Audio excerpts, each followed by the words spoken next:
Imagine a future where technological advancements have made it possible for you to sell years of your life to rich beneficiaries who are your biological match. Would you give up years of your life for financial gain? What are the dangers of a society where lifespan has become a commodity, and how badly could this all turn out in the hands of the wrong people? These are some of the questions asked in Netflix's 2023 sci-fi film, Paradise. Let's take a look at how it all unfolds. The film is set in a dystopian Germany in the not-so-distant future and opens with an advertisement from a German biotech company called Aeon. The advertisement is promoting Aeon's time donation program as a stepping stone towards enriching your life. It aims to convince people that giving up years of their life is a personal choice that can help them achieve their dreams and live the life they desire for themselves. Aeon's medical procedure involves the transfer of lifespan from one person to another as long as they are genetically compatible. People who have the right genetic compatibility are called matches. After the procedure, the person who has donated years of their life ages rapidly in proportion to the number of years donated, and the person who has purchased these years experiences the opposite effect. This sets the scene for a society where the rich stay young and even live forever, while the poor suffer and sell their lives to survive under economic pressure. In reality, these lifespan donations are less of a personal choice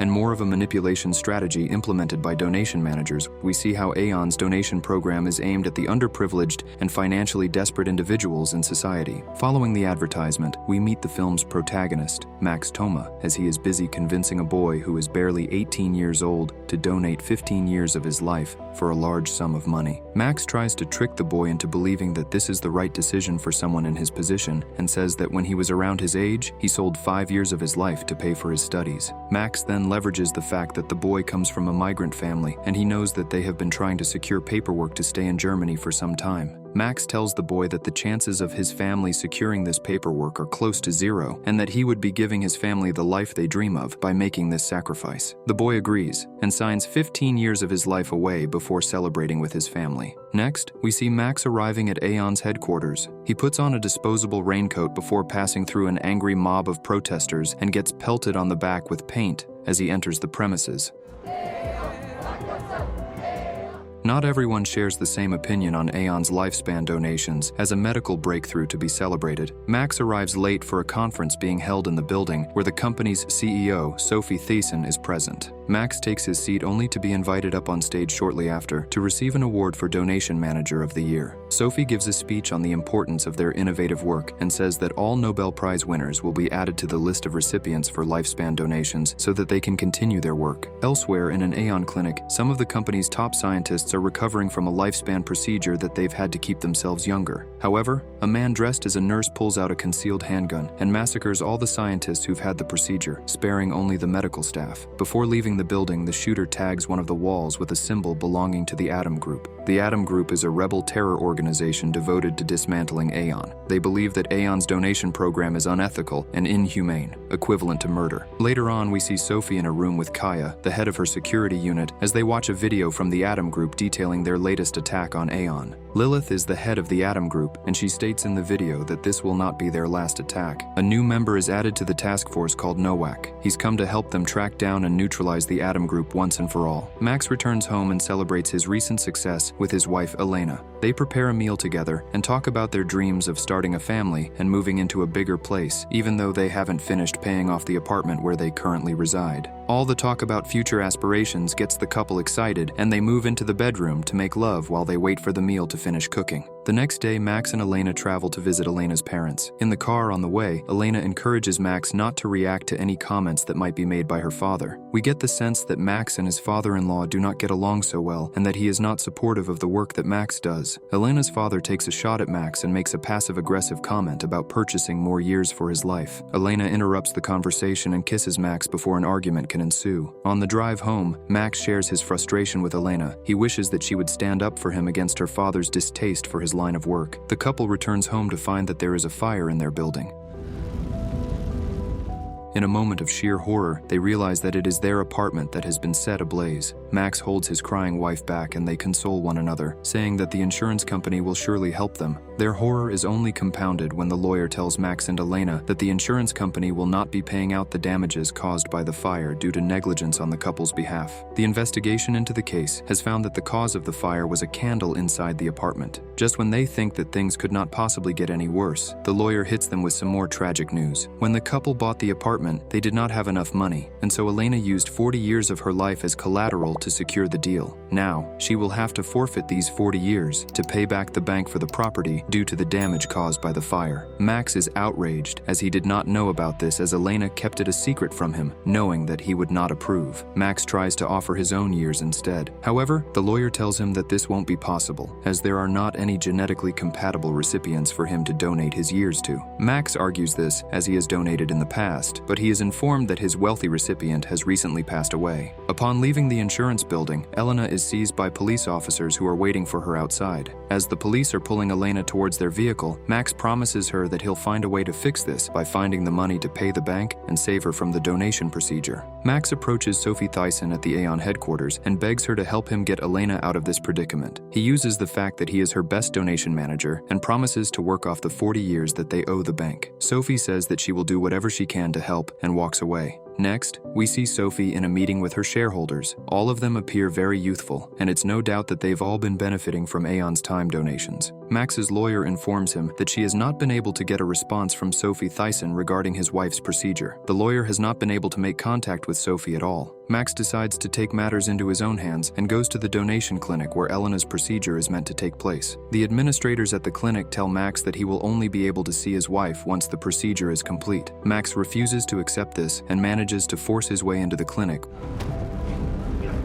where he is apprehended by Kaya and some of her security team. In the procedure room, Elena is being prepared for the procedure by the medical team. An Aeon lawyer starts reading Elena the contract that has essentially cost her 40 years of her life, and she starts to panic. Elena starts kicking and screaming in her chair before she is sedated and the procedure goes ahead. Elena is connected to the life-sucking machine, and we can see that her years are being transferred to a woman in another room next door, but the camera does not reveal the recipient's face. Max takes Elena home, and we see how she ages rapidly over a few days. Wrinkles start to form and her hair turns gray. Her entire facial and bodily structure transforms to the point that she is not even recognizable as the Elena we met at the beginning of the film. Elena is repulsed by her reflection in the mirror, and despite Max's attempts to console her, she cannot see any hope in her situation. The new age gap between the couple is pushing them apart, as they are no longer the passionate young couple that once had dreams of starting a family. Their relationship is physically and emotionally deteriorating. Max is called into work and told that he has been given a promotion. He has been offered the position of senior donation manager with a significant pay rise. Max feels like this promotion is not enough to account for Elena's loss of lifespan and tries to confront Sophie again. However, he is stopped by Kaya before he can get too close. Sophie turns around and looks at Max before getting into her vehicle, and he notices that Sophie is starting to look much younger than before. It's clear that she's received a time donation from someone, but who? Max returns home. Elena has tried to make herself more beautiful. She has put on a fancy dress and is wearing makeup, but she can't see through her aged appearance. Max tries to console her once more, but Elena becomes emotional and tells Max to leave her alone. She doesn't see any point in trying to salvage a relationship from their situation. Max leaves and strolls pensively through the city whilst drinking a beer. He sits down on a park bench and is approached by a young girl selling drugs, but he tells her to get lost. While Max is gone, Elena feels a sharp pain in her abdomen and goes to sit in the bath. We see Elena clutching her stomach in the bath, while the water turns bloody. Later, Max is called into the hospital where he is informed that Elena has had a miscarriage. She must have fallen pregnant that night when they made love after his award, and the fetus suffered due to Elena's procedure and died. Elena decides that she cannot continue to live this way and asks Max to take her to her parents' house where she'll live out the rest of her years. She doesn't want to hold Max back from the life he still has ahead of him, despite his unwavering devotion to her. As Max reluctantly walks away, Elena's father reminds him that he is responsible for having a part in the company that has ultimately destroyed their relationship and ruined Elena's life. Max is still eager to find a way to reverse Elena's aging process and returns to the park where the young girl offered him drugs. He suspects that the girl is much older than she appears and correctly accuses her of having the procedure done to appear younger so that she can sell drugs under the radar. Max is right about his suspicions and gets the girl to give him the contact of the doctor who does these illegal time donation procedures. Max calls the number of the illegal doctor and is provided with instructions. This doctor is part of an underground underground group that operates out of Lithuania. The doctor sends Max to retrieve fake passports for himself and Elena in a dodgy neighborhood and tells him that as long as he can find Elena's recipient, then the doctor will be able to transfer Elena's years back to her. Over the next few days, Max tails Sophie, waiting for the right moment to kidnap her. He is convinced that she is the one who took Elena's years from her because she refused to help him and has had the procedure done herself. The timing is too convenient. Max follows Sophie's car to a cemetery where he stalks her. She is standing by the grave of Lucy Thyssen. Max covers his face and sneaks up on Sophie, who appears much younger now, maybe 20 years old. She screams and tries to run away, but Max catches her and tasers her in the neck until she loses consciousness. Max then tags Lucy Thyssen's gravestone with the Atom Group symbol in an attempt to frame them for the kidnapping. Max goes to the hospital where Elena works as a nurse and tells her that she must trust him and come with him. Elena goes with Max and he takes her to an abandoned building where he has Sophie tied up. Max tells Elena his plan, and at first, Elena is appalled by Max's actions and thinks that he's lost his mind. Max eventually convinces Elena to go ahead with his plan, telling her that this is their only hope of having the life and family that they've always dreamed about. Back at the cemetery, Kaya and Nowak investigate the kidnapping. Nowak manages to find some security footage of Max's vehicle and successfully tracks all of Max's fake purchases to his actual account. This gives Nowak and Kaya an image of Max's face. Kaya knows exactly who Max is, and the hunt begins. Nowak suggests to Kaya that they should inform the local authorities, but Kaya says that her team has things under control. By the time Kaya and Nowak make it to the abandoned building, the couple have already fled the scene with their hostage. They are heading to the harbor so that they can get across to Lithuania. Nowak and Kaya discuss a new operation to rescue Sophie, and this time Kaya agrees to get the police involved. Nowak provides Kaya with some interesting history on how Max and Elena first met. Max had been assigned to Elena as her donation manager, but fell in love with her in the process, and their relationship started. Kaya reveals to Nowak that she is 64 years old, and that she doesn't enjoy modifying her body to stay young and live longer, but she does it for the job. Kaya says that she owes Sophie. Max and Elena successfully make it onto a boat. However, a security camera on the boat catches a glimpse of Elena's face. Kaya makes use of facial recognition technology to determine that the woman in the footage is Elena. Nowak tracks the boat's location, and now they know where the couple is headed. Max is hiding Sophie inside a bathtub that is concealed inside a box. He is trying to smuggle her into Lithuania as cargo. Max keeps Sophie's mouth shut with duct tape and her hands tied and checks up on her to give her water. That night, Max and Elena are fondly watching a young family having dinner on the boat. They are smiling and happy until one of the children mentions some flashing lights on the shore. Max and Elena rush to the window where they see the unmistakable flashing of police car lights. They know that Aeon must be onto them. In the port, we see Max's van pull up to the police officer for inspection, but Max is not driving the van. The father of the young family is in the driver's seat. Max is in the man's car with his wife and children. He is holding the younger girl's mouth shut and has a gun on her. The man pretends to be a delivery worker transporting a bathtub, but the police pull him over for an inspection due to his nervousness. Elena is hiding in the bathtub with Sophie to keep her from making a noise, but when the police open the back of the van, Sophie tries to kick at the box to get their attention. The police ask the man to open the box, but he cracks under the pressure and freezes. When the police question him further, Max communicates with the man through a Bluetooth earpiece, and the man says that he is nervous because he's never been held at gunpoint before. The chief officer tells his men to stand down, noticing that one of the men had been holding his weapon aggressively. The police send the man on his way. The man's wife pulls up to the inspection point next, but the police let her pass through without any further trouble. Once they get to safety, Max destroys the couple's phones and shoots one of their car's tires so that they won't be able to report them as soon as they drive off. Max stops the van on the side of a country road so that Sophie can empty her urine bucket. Now that Sophie's mouth is no longer taped, she tries to convince the couple that they've kidnapped the wrong person. She says that she is Sophie's daughter, Marie.